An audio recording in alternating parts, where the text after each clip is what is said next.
Hey everybody, this is Crowmar with TGN. I'm here today to bring you some more Rift coverage. This is during the Beta 6 event, and we're looking at the Cleric class, and specifically we're looking at the Justicar. Justicar, Shaman, Sentinel is my selection here. Justicar is actually a tank, and so it's a tanking Cleric. Is the only tanking spec available for Clerics, just like Rift Stalker is the only tanking spec available for Rogues. It's healing based. You heal yourself and your allies, which is pretty interesting, and you do have a lot of passive buffs, as you can see, which grant you all kinds of abilities, which I'll go into more detail in a bit. Now let me show you solo grinding. It's not recommended to use a spec for solo grinding. It's actually a little less effective than Rift Stalker. Oh well, it doesn't help that I miss one of my opening attacks here. I just have several buttons to press, and really not much going on here, to be honest. And I don't even have my tanking buff up. I have the DPS buff, and I'll show you those two in a minute. Okay, there we go. So yeah, that's how long it took to kill something that was, what, one level higher than me. Now, I will say this spec does very well in multiple targets because you can heal yourself. Like you see my health here, I can just heal myself for free, essentially for free, whenever almost completely on command. It's pretty open. Oh, look, a Death Rift. Nice. Check that out later. Well, let me just go very quickly here. I'll try to find a group of enemies while I talk about this. I'm using right now this buff, Man of Honor. And as you can see what it here does is it actually reduces your threat, but it increases your self-healing. It also increases your healing to the raid, or to the group, because you have an ability called Reparation. This one heals the group, as you can see. Your damaging abilities cause you to heal people, and whereas Salvation causes you to heal yourself. So anyway, I guess I can try to fight all these guys. That sounds like fun. I don't know if I'm going to be able to handle this, but we shall see. Ranged. Here, let's see if I can pull this guy and fight these three. All right, that looks good.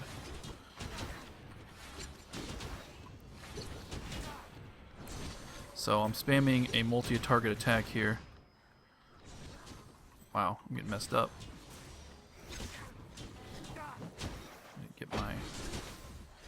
Start focusing on single targets so I can try to get this guy down faster. As you can see, I'm using a self-heal as one of my main abilities, and it's basically out-healing all the damage they can do.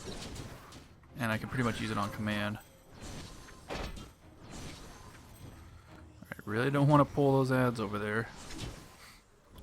So yeah, 3 was a little tough, but I probably could have done 4 and gotten away with it. I've chain killed like 5 or 6, although I didn't fight them all at the same time. It's just that you can keep going for a long time, and I'm not even using mana restoration. Matter of fact, let me do that now. After I heal up, I'm going to use my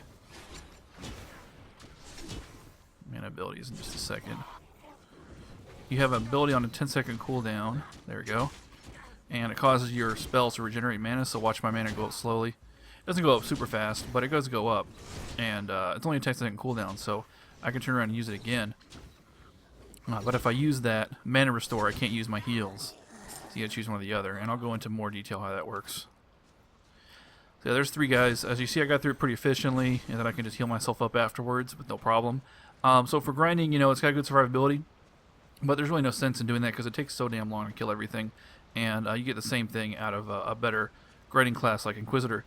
But of course, this is a tank. It's not meant to be grinding, so that's fine. So I mentioned I had Man of Honor up, which is for grinding. Let me show you the other one here, Man of Leadership. This is the other buff you get, and that does the opposite thing. It drastically increases your mitigation and threat. Just you can see that in the tooltip. It's just like everything. It does, however, reduce your damage done and reduce the self-healing. So when you're tanking, you're more reliant on your healer. I guess it would probably get a little overpowered if you could keep yourself up without a healer. Now, I want to talk about the resource system for the Justicar is completely unique. No other class has this. It's called Conviction. And if you go for Justicar as your secondary spec, you can get that with another soul combination, but you won't really be able to use it because you won't be able to put points into it. Let me show you how Conviction works. First of all, I have a buff called Cavalier. Life-based damaging abilities grant the Cleric a Conviction, 1 stack, and it stacks up to 4. Now, there's no... the Justicar gives lots of life abilities, but you can also get life abilities from other specs, like Sentinel has a life ability here. Druid has a life ability, but Shaman doesn't, so I don't use any of these abilities for generating conviction. The whole reason I have Shaman, honestly, is for this one talent right here. Increases the healing received by 10%, which is amazing. And also, well, not just the one, also this one. Reduces damage you receive by 3%. I mean, those are great talents. And then, some melee crit. I don't care about that. And then along the way, I get some minor buffs, which I'll show you later. But back to this conviction thing. Every time you use a life ability, you gain conviction. So I'm just going to run up to this guy and just start hitting my one simple Strike of Judgment, which is just one of the life abilities I have. And every time I use it, you can see it stacking up right here. There, I just got 4, and it's going to stop stacking. Now, I can spend that with 2 different kind of abilities. One's called Doctrine, one is called Precept. Let me show you one of my doctrines. Doctrine of Bliss is a self-heal. And most of your doctrines are heals, as a matter of fact, until you get to really high level. Or is it here? Doctrine of Authority is an attack that also heals your party. So even that one is a heal. It's a decently potent heal. I mean, it heals for quite a bit. I'm, of course, referring to Doctrine of Bliss. So let me kill this thing here. God, this thing... Some of these guys have dodge buffs they cast on themselves, and being melee, especially a slow grinding melee, is really brutal when they do that. So, kill you later, buddy. Okay.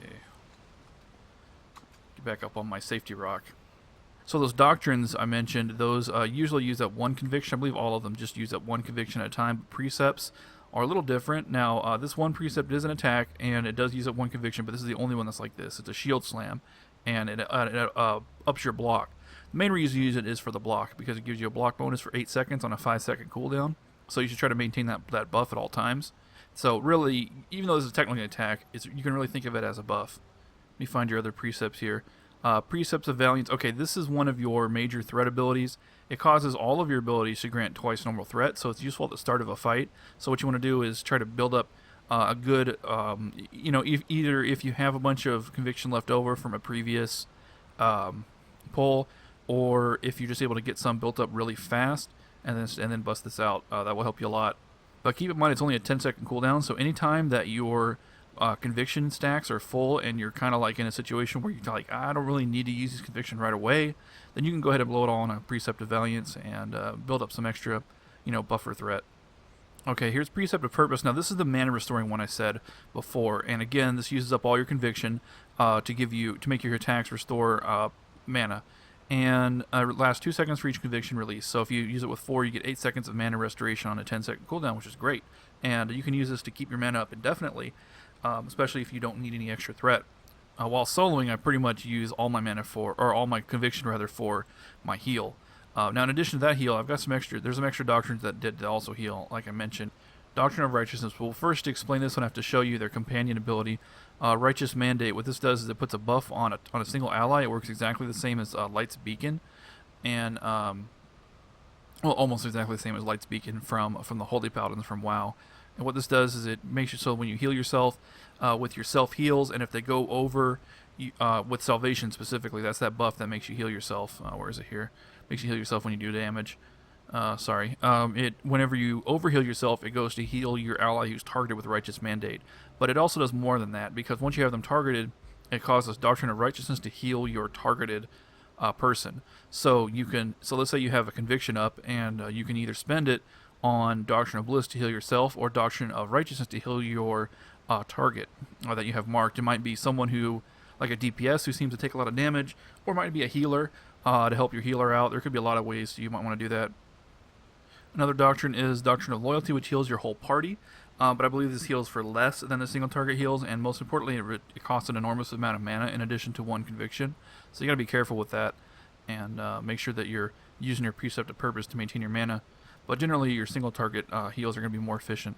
So before I go attack something else, the abilities I'm using, let me go over them real quick. The attacks, so Precept of Refuge, you already know. Sovereign Hammer and Censure are just a couple of attack abilities on cooldowns that do life damage. Censure also puts a debuff on the enemy that gives you a mild amount of damage.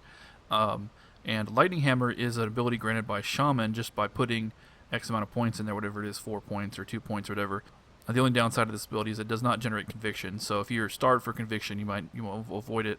I also have Fated Blow as Shaman ability. If they dodge or parry, I can attack back very quickly, But this is good for, I guess, threat generation. If you open the fight and you have them dodge one of your main abilities, that way you get a hit in. Because the very beginning of the fight is always the hardest time for a tank to maintain aggro. I've also got a multi-target even justice. By default, it only hits 2 enemies, but I have a talent that it makes it 5 enemies. And then my last ability is Strike of Judgment, which is just a spam ability that does very poor life damage. It's just used when all the other stuff is down. So anyway, let me just go ahead and pull. Run in, hit my Censure to open, Precept for the block bonus, and then just kind of like go through my cooldowns here. And if nothing's up, like right now, I'll hit Strike of Judgment, nothing's up, Strike of Judgment, Censure, Lightning's Hammer, Precept's up, nothing's up, Strike of Judgment, Censure's up, and just kind of go like that, kind of mindlessly, and you eventually grind them down. So if you do decide to grind as a Justicar, I mean, I would spend a lot of time doing rifts and stuff, because having, tanks are always valuable at rifts. I would do dungeons as soon as you can, because tanks are always valuable in dungeons. I wouldn't spend too much time grinding if you can avoid it as a Justicar. I mean, that's why they allow you to have 2 rolls. You can get the second roll really early, and then spec as a DPS spec, or mine is a healer spec, but you can put a healer or DPS there for grinding, and you can even buy a 3rd and 4th, but they cost a lot of money. I think the 3rd costs like 2 platinum or something, which I can afford now. If I wanted to, I could easily have a healer, tank, and DPS spec set up, but the beta is almost over at the time I'm recording this, so I'm not too worried about it. For my selection here, the Shaman I think is indispensable because of the great talent you get, the extra damage you get. Oh, I'm sorry, I forgot something. I was going to go over these buffs here. Now, I've already shown you Mean of Honor, of course, and Mean of Leadership.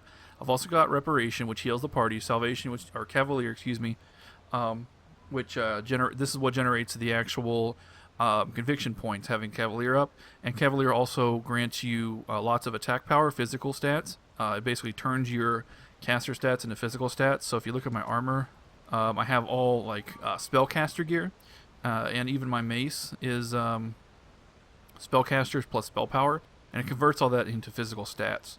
So that's what Cavalier does, and then Salvation is what generates the Salvation, excuse me, is what heals me. I just get these confused constantly. I really wish they would just combine them into one ability.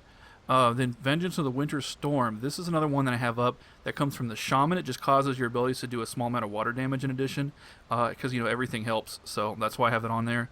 And then Courage of the Jaguar is a Shaman, another Shaman ability that you get for just a couple points.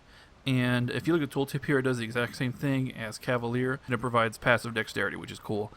If you were to get a lot of points in Shaman, you can get Courage of the Bear, which gives you Endurance. And this is something that would be really nice for tanking. But, obviously I'm way too low level to get 20 points in my subspec. So that's why I said that Shaman is indispensable.